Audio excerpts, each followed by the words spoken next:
ខ្មែរខ្លាំងខ្មែរអស្ចារ្យវីរៈកងទ័ពខ្មែរម្នាក់ជន់ដំណឹងថាគ្រប់សមរភូមិថ្ងៃនេះទ័ពចៅសៀមបាក់ស្បាតបាក់ស្មារតីប្រយុទ្ធបារមីព្រះបាទជ័យវរ្ម័នទី7និងមេទ័ពរក្សាការពារមហាកំផែងក្រុងអង្គរចេញមកប្រព្រំសូមបងប្អូនខ្មែរបន្តបន់ស្រន់នៅមុននេះបន្តិចវីរៈកងទ័ពខ្មែរម្នាក់ដែលមានគណនី Facebook ឈ្មោះថាហង្សសំអាតរស្មីលោកបានបង្ហោះសារទាំងទឹកភ្នែកពោពេញទៅដោយក្តីរំភើបហួតថ្លែងថាថ្ងៃពុធ12រោចព្រះបាទជ័យវរ្ម័នទី7និងមេទ័ពរក្សាការពារមហាកំផែងក្រុងអង្គរចេញមកប្រព្រំពោះជ័យជូនវីរៈកងទ័ពកម្ពុជាយើងគ្រប់សមរភូមិថ្ងៃនេះទ័ពចៅសៀមបាក់ទ័ពនិងបាក់ស្មារតីប្រយុទ្ធសូមគោរពពុកម៉ែបងប្អូនខ្មែរយើងបន្តបន់ស្រន់និងលើកទឹកចិត្តវីរៈកងទ័ពយើងឲ្យជោគជ័យនិងសិរីសួស្តី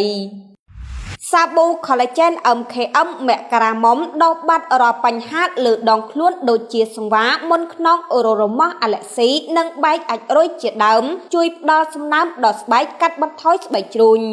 ចាហ៊ុយ XS ផលិតផលប្រទេសជប៉ុនផ្សំពីស្មៅផ្អែមរបស់ជប៉ុនជួយដុតរំលាយជាតិខ្លាញ់ជួយសម្រួលការបន្តបង់ស្រួលញ៉ាំមិនធ្វើទុកញ៉ាំលេងស្រកខ្លាញ់ពិត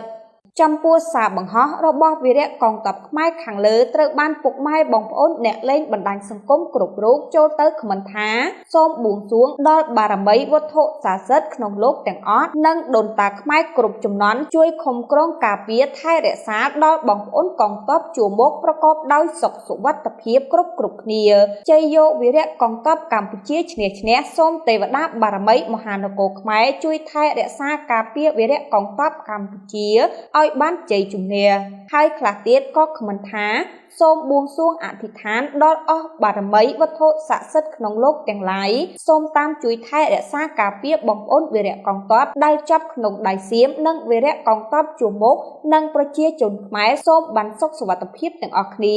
សូមបារមីវត្ថុស័ក្តិសិទ្ធិទាំងឡាយការពារថែរក្សាប្រជាជនកងទ័ពខ្មែរជួបតែសេចក្តីសុខសុវត្ថិភាពសូមឲ្យឈ្នះអាពួកចៅសៀមឲ្យវាវិនាសរលាយខ្ចាត់ខ្ចាយផងទៅ